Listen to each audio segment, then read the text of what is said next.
नमस्कार, study IQ IAS Hindi platform पर आपका स्वागत है। दोस्तों, आज हम लोग मुद्दे की बात कार्यक्रम में एक बेहद महत्वपूर्ण खबर पर बातचीत करने वाले हैं और यह खबर जुड़ी हुई है नेपाल में हुए एक विमान हादसे से। देखिए, आज सुबह में नेपाल में एक विमान हादसा हुआ है और इस विमान हादसे में 72 लोग इस विमान में सवार थे और उनमें से अभी तक जो आंकड़े मिल रहे हैं लगभग 68 लोगों की मौत हो चुकी है ना। इस लिहाज से यह जो विमान हादसा है बहुत ही दर्दनाक है और दुखदायक है। कुछ समय पहले की जो खबर आ रही थी उसमें केवल 16 लोगों की मृत्यु की सूचना मिल रही थी, न्यूनतम 16 लोगों की मृत्यु की सूचना उस समय तक मिल रही थी। लेकिन धीरे धीरे जब आंकड़े बढ़ते गए तो इसमें लगभग 68 लोगों की मौत हो चुकी है। ध्यान रखिएगा दोस्तों कि इन 72 में से 68 लोग यात्री के तौर पर सवार थे और 4 विमान कर्मी के तौर पर थे, है ना।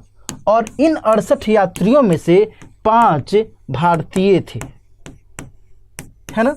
तो आज की चर्चा में हम इसी विमान हादसे के बारे में विस्तार से समझेंगे कि आखिर इस हादसे से जुड़े हुए जो पक्ष हैं वो क्या कुछ हैं और साथ ही इससे जुड़े हुए अन्य जो महत्वपूर्ण फैक्टर्स हैं, इस विमान हादसे के कारण क्या कुछ हो सकते हैं, क्या संभावनाएं जताई जा रही हैं, उस पर आज की चर्चा में हम विस्तार से बातचीत करेंगे। तो चलिए आज की चर्चा की शुरुआत करते हैं। अब प्रश्न यह है कि यह विमान दुर्घटना हुई कहां पर?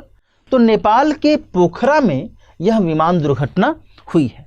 दोस्तों, ध्यान रखिएगा कि पोखरा जो है एक इंटरनेशनल एयरपोर्ट के तौर पर हाल ही में विकसित किया गया है ना, इंटरनेशनल एयरपोर्ट। और इसका उद्घाटन बीते 1 जनवरी को ही किया गया था, यानी कि मुश्किल से 14 दिन के अंदर अंदर ही यह विमान दुर्घटना हुई है। 5 भारतीय जो सवार थे वो उसके बारे में भी मैंने आपको बताया। अब यहाँ पर थोड़ा सा ध्यान रखिएगा कि इस एयरपोर्ट के कॉन्टेक्स्ट में एक बात जो निकल कर सामने आ रही है वो ये है कि जो यहाँ पर रनवे है वो ईस्ट वेस्ट डायरेक्शन में है, यानी कि पूर्व पश्चिम दिशा में है। जानकारी ये मिल रही है अभी तक के अनुसार कि जो पायलट था इस विमान का उसने एयर ट्रैफिक कंट्रोल से अनुमति मांगी कि पहले पूर्व दिशा से लैंडिंग करने दिया जाए। एयर ट्रैफिक कंट्रोल ने कहा कि ठीक है, आप लैंडिंग कीजिए। लेकिन बाद में फिर जो पायलट महोदय थे उन्होंने कहा कि नहीं, हमें वेस्ट से यानी कि पश्चिम दिशा से लैंडिंग करने की अनुमति दी जाए और इसे भी स्वीकार कर लिया गया एयर ट्रैफिक कंट्रोल के द्वारा। और देन फिर पश्चिम दिशा से लैंडिंग करने की अनुमति मिलने के बाद वह लैंडिंग करने ही वाला था विमान, लेकिन लैंडिंग के लगभग 10 सेकंड पहले ही विमान दुर्घटनाग्रस्त हो गया।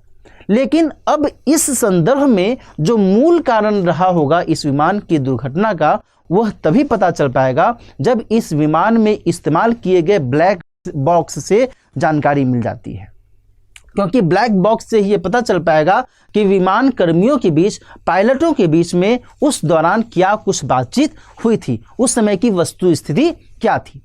ठीक है, क्योंकि यह जो क्षेत्र है, ध्यान रखिएगा कि अमूमन यह जो क्षेत्र है पोखरा का जो क्षेत्र माना जाता है, यह पर्वतीय इलाके के कारण एक मौसमी तौर पर अस्थिर क्षेत्र के तौर पर जाना जाता है।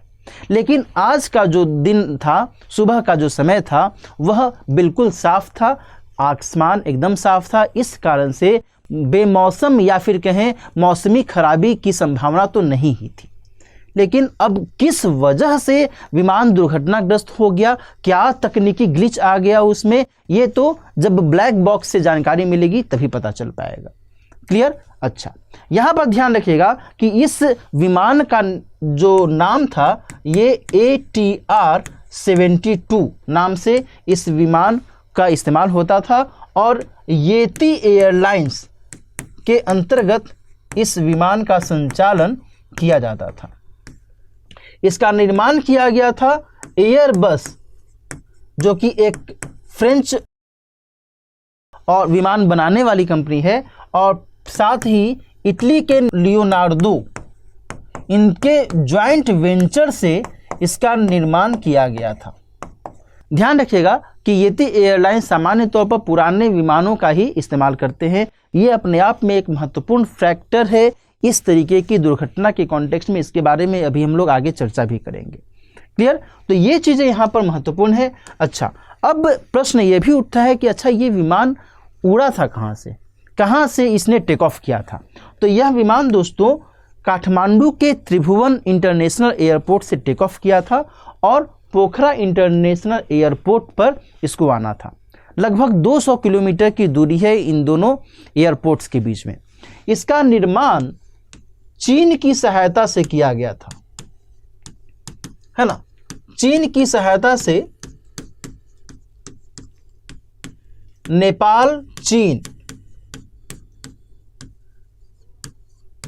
BRI यानी बेल्ट एंड रोड इनिशिएटिव के जरिए इस एयरपोर्ट का निर्माण किया गया था।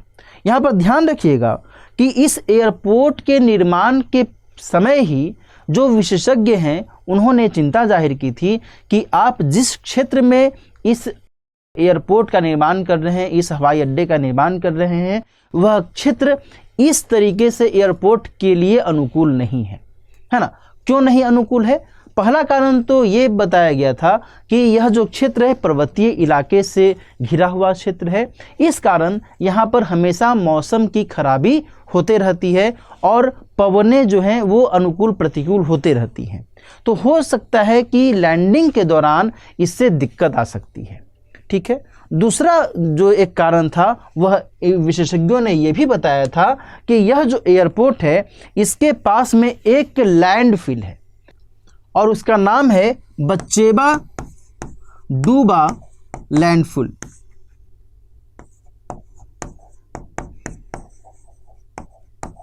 लैंडफिल है ना। बच्चेबा डूबा लैंडफिल इस एयरपोर्ट के नज़दीक में ही आप सामने यहाँ पर पीछे में देख भी रहे होंगे और यहाँ पर आप कुछ पक्षियों को मंडराते भी देख रहे होंगे। तो विशेषज्ञों ने यह भी इसको लेकर के भी चिंता जाहिर की थी कि एक तो पर्वतीय इलाका है, दूसरा यहाँ पर एक लैंडफिल है जो कि पक्षियों के लिए वो एक बहुत बड़ा क्षेत्र माना जाता है। पक्षी यहाँ पर हमेशा मंडराते रहते हैं, है ना। तो इससे विमान से पक्षियों के टकराने की भी एक चुनौती यहाँ पर हो सकती है और इन्हीं कारणों से उन्होंने चिंता जाहिर की थी कि यहाँ पर एयरपोर्ट का निर्माण ठीक नहीं है। ठीक है। तो ये जो चीज़ें हैं ये पहले से भी चिंता के तौर पर देखी जा रही थी। क्लियर। अच्छा, आगे बात करते हैं। जब हम पोखरा के संदर्भ में थोड़ा समझें कि जो पोखरा है वह एक रामसर स्थल के तौर पर जाना जाता है ना। यहाँ पर 9 झीलें हैं, है ना। इन 9 झीलों के क्लस्टर को रामसर साइट का दर्जा दिया गया है। ठीक है। इनमें से कुछ प्रमुख झीलें हैं रूपा झील, फेवा झील, है ना। ये कुछ महत्वपूर्ण झीलें हैं यहाँ पर, है ना। और यहाँ पर विशिष्ट जैव विविधता पाई जाती है जो इंडियन वल्चर या भारतीय गिद्ध आप कह सकते हैं। इंडियन वल्चर यहाँ पर सामान्य तौर पर देखा जाता है। इसके अलावा बायर पोचार्ड जो कि बत्तख की एक प्रजाति है ना, इसकी उपस्थिति यहाँ पर देखी जाती है। क्लाउडेड लेपर्ड, इसकी उपस्थिति देखी जाती है। इंडियन पेंगोलिन, इसकी उपस्थिति देखी जाती है ना। तो अपने आप में जो यह क्षेत्र है यह अलग अलग स्तर पर महत्वपूर्ण भूमिका निभाता है। साथ ही नेपाल में यह सर्वाधिक वर्षा वाला क्षेत्र भी माना जाता है ना। नेपाल में सर्वाधिक वर्षा वाला क्षेत्र भी माना जाता है और इसके अलावा आर्थिक और धार्मिक गंतव्य के तौर पर भी इसका महत्व है। इन्हीं सब कारणों से नेपाल की सरकार ने यह विचार किया था कि हम यहाँ पर एक इंटरनेशनल एयरपोर्ट बनाएंगे ताकि यहाँ पर एक पर्यटन की भी सुविधा मिलेगी लोगों को और आर्थिक और धार्मिक गंतव्य होने के कारण भी इसका अच्छे से एक्सप्लोरेशन किया जा सकता है, इसका बेहतर तरीके से इस क्षेत्र का विकास हो सकता है। ठीक है। तो कुछ ऐसे ही दृष्टिकोण से यहाँ पर एयरपोर्ट बनाने की शुरुआत की गई थी। क्लियर। अच्छा, अब थोड़ा सा हम और आगे बढ़ें तो ये समझने की भी ज़रूरत है कि नेपाल में विमान हादसों का एक लंबा इतिहास रहा है। कई बार कई वर्षों में इस तरीके की घटनाएं देखी गई हैं। ठीक है, उसके कुछ कारण है, इन हादसों के जो कारण है उसको भी यहाँ पर थोड़ा समझने की ज़रूरत है। जैसे कि मैंने शुरू में भी बताया कि नेपाल अपने आप में एक पर्वतीय क्षेत्र के तौर पर जाना जाता है, केवल पोखरा का रीजन तो है ही, लेकिन यदि हम ओवरऑल देखें तो नेपाल अपने आप में पर्वतीय क्षेत्र के तौर पर जाना जाता है। और इसके अलावा यहाँ पर मौसम की प्रतिकूल होने की स्थिति में दृश्यता में भी कमी आती है ना। विजिबिलिटी यदि शून्य हो जाएगी तो फिर लैंडिंग करने में या फिर टेक ऑफ करने में परेशानी का भी सामना करना पड़ सकता है। इसके अलावा विमानों में निवेश से जुड़ी भी कुछ दिक्कतें यहाँ पर देखी जाती हैं, सही तरीके से निवेश नहीं किया जाता है, साथ ही अवसंरचना की कमी भी यहाँ पर एक चुनौती के तौर पर देखी गई है ना। साथ ही पायलटों को सही तरीके से यदि ट्रेनिंग भी न दी जाए तो भी एक महत्वपूर्ण कारक के तौर पर सामने आता है। और ऐसी स्थितियां नेपाल के संदर्भ में अक्सर यहाँ देखी गई हैं। कई बार वहाँ पर विमान दुर्घटना हुआ है। 1992 में एक बहुत बड़ा विमान हादसा हुआ था। बीते साल 2022 में भी एक विमान हादसा हुआ था। 2018 में भी एक विमान हादसा हुआ था, है ना। तो इस तरीके से कई बार ऐसी स्थितियां देखी गई हैं और यदि उन स्थितियों का आकलन किया जाए तो ये सब कुछ फैक्टर्स निकल कर करके सामने आते हैं, है ना।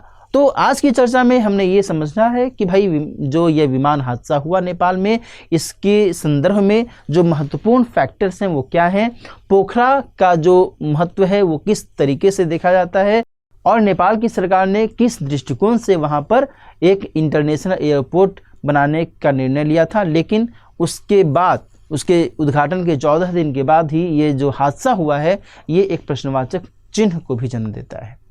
आज की चर्चा में इतना ही। मिलते हैं किसी और मुद्दे की बात कार्यक्रम में किसी और महत्वपूर्ण मुद्दे के साथ। तब तक अपना ख्याल रखिए। All the best. हिंदी में यूपीएससी की तैयारी से संबंधित प्रोग्राम्स को देखने के लिए सब्सक्राइब करें स्टडी IQ IAS हिंदी।